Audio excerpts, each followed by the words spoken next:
एक साहब बोले, मुल साहब मैं जब तक यहाँ था नमाज ही नहीं पढ़ा, मुल साहब मेरे को कोई नमाज पढ़ो नहीं बोले, मेरे को कोई तहारत से रहो नहीं बोले, मेरे को कोई अच्छे कामा करो नहीं बोले।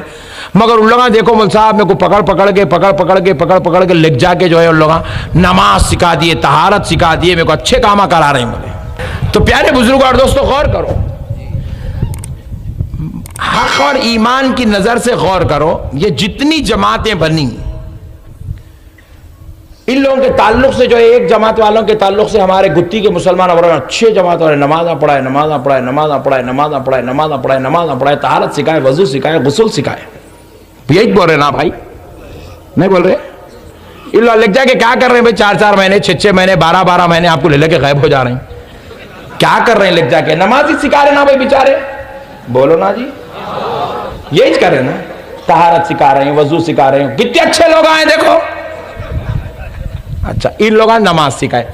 दूसरी जमात में एक बच्चा चले गया, कहीं को गया रे बड़े भाई, बोले मुल साहब यार था तक मेरे को बुखारी मालूम ही नहीं थी जी, वहां गए जब से खाली हदीसों पे अमल कर रहा हूं। ओहो, तो पता क्या चला, एक जमात ऐसी है नमाज को बुलाती है, दूसरी जमात ऐसी है हदीस की तरफ बुलाती है। किसकी तरफ? जरा जोर से बोलो, कुछ बोला सही हदीस बोलते कि ने बोला अम्मा अब तक मैं ज़ईफ था, शायद अब सही हुआ हूं, समझ रहा, अब तक ज़ईफ था अब जवान हुआ हूं, अब तक गलत था अब सही हुआ हूं, ये ज़हन में आ रहा। सही हदीस ऐसा। मैं एक सवाल कर रहा हूं, ये जितने जमाता वाले नमाज बोल रहे हैं, हदीस बोल रहे हैं, जितने जमात, बास जमात तो इतने खतरनाक जिहाद, अम्मा नक्को बड़े भाई तू वहीं छिरे या नक्को, अल्लाह के वास्ते हमारे जिंदगी पहले टेंशन में, गाय को देखे तो टेंशन है, यहाँ गन के बातें कहां कर रहा बड़े भाई। तो प्यारे बुजुर्ग और दोस्तों, बहरहाल कई ऐसी जमातें एक जना एक टाइटल लगा लिया। मैं पूछ रहा हूं, अगर तुम्हारे को वो जमात वाले नमाज को बुला रही, नमाज पढ़ाने के वास्ते जमात बनाए, तो ये जमात अहले सुन्नत में से निकल के एक अलग जमात बना के नमाज पढ़ाने की क्या जरूरत थी? Point to be noted please. मैं वकील हूं, आप जज हैं, मुजरिम उन लोग हैं बाजू वाले। भाई आपको अलग जमात बना के नमाज की तरफ बुलाने की क्या जरूरत थी? इतना ही तेरे को शौक था लोगों को नमाज पढ़ाने का, तो अहले सुन्नत में रह के खटके मारना था, नहीं हो सकता था? या कौन तो भी बोलेगा खटका नहीं मारना, ऐसा बोलेगा, वहां 7 मारना या 14 मार, मगर यहां रह के मार रहे बड़े भाई, वहां कहीं को गया। देखो भाई, बाबा जान का बेटा बाबा के घर में रहना, खाला के घर में जाके पैसे लाता हूं बोल रहा, बाबा घर में नहीं देता हूं बोल रहा, ये क्या बात है भाई? ये क्या बात है भाई? अरे मैं कमा के लाया तो अम्मा जान को भी दे रहे भाई, खाला को देने को राजी है तो अम्मा को देने में टेंशन किस बात का है? जब तू बाहर एक जमात बना के वहां खटके मार के नमाज पढ़ा था, वहां खटके मार के रोजा सिखा रहा, वहां खटके मार के वजू गुस्ल की बात कर रहा, तो अहले सुन्नत में रह के करने में टेंशन की बात क्या है? बात समझ रहे मेरे भाई? तो पता चला इन नमाज को लेबल बनाया, हकीकत में मकसद नमाज नहीं है, मकसद कुछ और है। बात समझ में आई आपको? अब दूसरे को पूछे, अरे बड़े भाई क्या कर रहे हो? हदीस। मैं बोला हम लोग क्या गीता पढ़ रहे? अहले सुन्नत में भी हदीस ही है ना मेरे भाई। अरे दीवाने, तू तो खाली एक किताब को मानता, बुखारी शरीफ। हम लोग सिहा सित्ता के अलावा 320 किताबों को मानने तैयार हैं। हमारे पास एतराज नहीं है रे बड़े भाई, तू जो किताब बोला मानते रे भाई। नहीं मेरा हदीस, हदीस। अच्छा बोला कौन सी हदीस? सही हदीस। ऐसा तो बोला यहां नहीं है सही हदीस, अहले सुन्नत में नहीं है। इन्हें सही हदीस बुखारी को बोल रहा, तो क्या बुखारी शरीफ अहले सुन्नत में नहीं है? हम लोग इनकार कर दे कि हम बुखारी को नहीं मानते।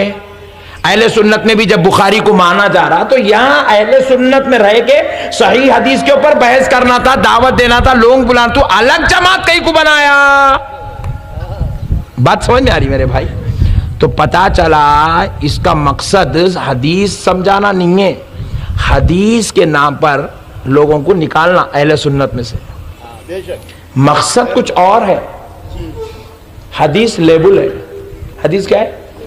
देखो, एक बच्चा स्कूल को जाता, आपका बेटा, आपका भाई, भांजा, भतीजा स्कूल को गया, जब स्कूल रीओपन होता जून में, तो क्या करते हैं? स्कूल को जाके बुक्स लेते, बुकों का कवर लेते, कवर के ऊपर एक लेबुल लेते, नहीं, नेम, क्लास, सब्जेक्ट लिखा लेबुल।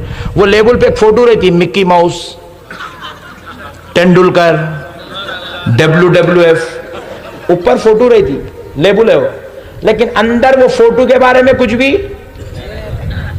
अंदर क्या की अलग ही है, वो लेसन अलग है, चैप्टर्स अलग है, तेलुगु लिखी हुई है, हिंदी लिखी हुई है, अजीब है। अंदर लेबुल अलग है, अंदर लेसन। बात समझ आ रही? इन लोगों का भी खिस्सा ऐसी है, लेबुल नमाज का है, अंदर खिस्सा अलग ही है। ऊपर लेबुल हदीस का है, अंदर खिस्सा अलग ही है। और मगर सुनो, हर बच्चे के बुक पे लेबुल अलग है। किसी का ने मिक्की माउस का है, किसी का ने जो है बारबी का है, किसी का ने तेंदुलकर का है, किसी का ने अजहरुद्दीन का है, थोड़े दिन का अहमद नक्शबंदी का भी निकलने वाला है। लेबुल अलग है, मगर हर बच्चे की बुक में लेसन एक है जी। सबके पास एक ही लेसन लिखा हुआ है। 40 बच्चों का लेबुल अलग है, मगर लेसन एक है। इसी ये 40 जमातों ने, किसी ने नमाज का लेबुल लगा लिया, किसी ने हदीस का लेबुल लगा लिया, किसी ने जिहाद का लेबुल लगा लिया, किसी ने तकवे का लेबुल लगा लिया, किसी ने तहारत का लेबुल लगा लिया, किसी ने कुरान का लेबुल लगा लिया, किसी ने मातम का लेबुल लगा लिया, किसी ने सहाबा की मोहब्बत का लेबुल लगाया, किसी ने अहले बैत की मोहब्बत का लेबुल लगाया। मगर जब अंदर लेसन देखा गया तो सबके लेसन में गुस्ताखी रसूल की बो आ रही है, बगावत रसूल की बो आ रही है, दुश्मन औलिया लिखा हुआ है, सबके पास औलिया के ताल्लुक से गंदगी लिखी हुई है। मगर खुदा की कसम, इस अहले सुन्नत के कुर्बान जाओ मुसलमानों, ये अहले सुन्नत, ये जमात का लेबुल कोई और नहीं है। इस लेबुल का नाम ला इलाहा इल्लल्लाह मुहम्मदुर रसूलुल्लाह है। नारे तकबीर, नारे तकबीर, नारे रिसालत, नारे रिसालत, पैदाने जामिया निजामिया, हजरत अल्लामा नक्शबंदी साहब क़िबला, जश्न ईद मिलादुन नबी, जश्न ईद मिलाद मुस्तफा। लोगों ने हमसे पूछा तुमने क्या पढ़ा, तो हमने जवाब दिया ला इलाहा इल्लल्लाह मुहम्मदुर रसूलुल्लाह। हम खुदा की वहदानियत को भी मानते हैं, मुस्तफ़ा की रिसालत को भी मानते हैं। खुदा के फजल से जो वली बना है और नबी के घर से जो अली बना है, हम खुदा के फजल से बनने वाले वली को भी मानते हैं, नबी के करम से बनने वाले अली को भी मानते हैं। हमने वलियों को भी माना है, हमने अली के लालों को भी माना है, हमने उम्मत के उलमा को भी माना है, हमने उम्मत के उलमा की ताज़ीम भी की है, हमने उम्मत के सुलहा को माना है तो फुक़हा को भी माना है, हमने सहाबा को माना है तो हमने अहले बैत को माना है। जब हमारे पास ला इलाहा इल्लल्लाह का लेबुल है, मुहम्मदुर रसूलुल्लाह का लेबुल है, तो आके दर्स देख ले, हमारा सारा दर्स उसी लेबुल से जुड़ा हुआ नजर आ रहा है। नारे तकबीर, नारे रिसालत, उलमाए अहले सुन्नत। नौजवानों, अल्लाह और उसके रसूल का वास्ता, इनकी बातों में बहको मत, इनके चक्करों में मत फंसो। ये बड़े बड़े सूरमाओं को जेब में डाल लिए सो है, तुम्हारी कोई औकात नहीं है इनके पास। सऊदी अरब का प्रिंस जगह पे नहीं रह सका तो तुम क्या है। इसलिए मेरे प्यारे भाइयों, अल्लाह और उसके रसूल का वास्ता अपने ईमान को बचाओ, क्योंकि तुम जन्नत में नमाज के बलबूते पर नहीं जाओगे। बात समझ में आ रही? नमाज के बलबूते पर जन्नत में कोई भी नहीं जाएगा, खुदा की कसम नहीं जाएगा। आप बोले हाँ साहब नमाज नहीं पढ़ना, मैं नहीं पढ़ो नको बोल रहा हूं, मत पढ़ो नहीं बोल रहा हूं मैं आपको, मैं ये बोल रहा हूं नमाज के बलबूते पर जन्नत में कोई भी। क्यों? अगर नमाज के बलबूते पर अगर कोई जन्नत में जाएगा तो शियाओं को भी ले जाना पड़ता, नमाज के बलबूते पर अगर कोई जन्नत में जाएगा तो खादियानी को भी ले जाना पड़ता, नमाज के बलबूते पर अगर कोई जाएगा तो भौरों को भी ले जाना पड़ता, खुज्जों को भी ले जाना पड़ता, दाऊदियों को ले जाना पड़ता, सुलेमानियों को ले जाना पड़ता, तबलीगियों को ले जाना पड़ता, अहले हदीस को ले जाना पड़ता। नमाज के बलबूते पर कोई जन्नत में, खुदा की कसम जन्नत का दरवाजा तो ईमान के बलबूते पर खोला जाएगा। ईमान वाले के लिए दरवाजा खोला जाएगा। किसके लिए? जरा जोर से बोलो। एक अच्छी मिसाल देता हूं, सट्टू फिट होती। हर कोट पैंट और टाई रखने वाले को शादी खाने में एंट्री नहीं है। आपके पास अच्छा कोट है, अच्छा पैंट है, टाई है, तो बन लगे शादी खाने में आप नहीं जा सकते जी। शादी खाने में जाना है तो शायद रुखा दिए तो जा सकते। बात समझ आ रही? रुखा दिए बात, आपका कपड़े नहीं है तो भी चलता, लुंगी बनीन पे जा सकते आप। बात समझ आ रही? हर कोट टाई और पैंट रहने वाला शादी खाने में जाने का हकदार। अरे मेरे पास अच्छे कपड़े, मैं जाता हूं शादी में। अरे अच्छे कपड़े तो क्या करता रे बड़े भाई, तेरे को दावत ही नहीं है। शादी खाने में उन्हें जाता खाना खाने जिसको दावत है।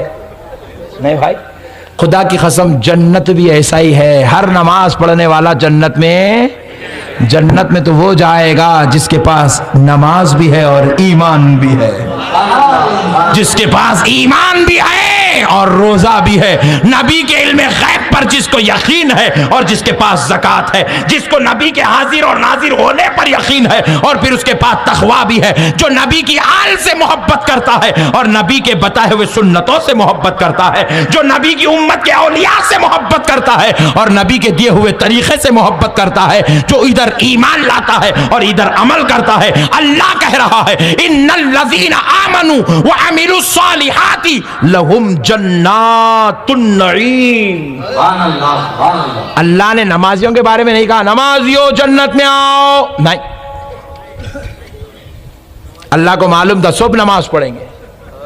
अल्लाह वाला नमाजियों जन्नत में आओ। अरे आप लोग तो मेरे से ज्यादा तजुर्बेकार है आप लोग। हमारे पास तो एनटी रामाराव साहब नमाजा पढ़े सो है। अगर आपको यकीन नहीं है तो उनकी समाधि पे जाके बैठो, चंद्रबाबू नायडू को पूछो। प्यारे बुजुर्गों और दोस्तों, नमाज पढ़ने से जन्नत नहीं मिलती, ईमान रखने से जन्नत मिलती है। जन्नत का दरवाजा ईमान वालों के लिए खोला जाएगा। किसके लिए? जरा जोर से बोलो, जरा जोर से बोलो।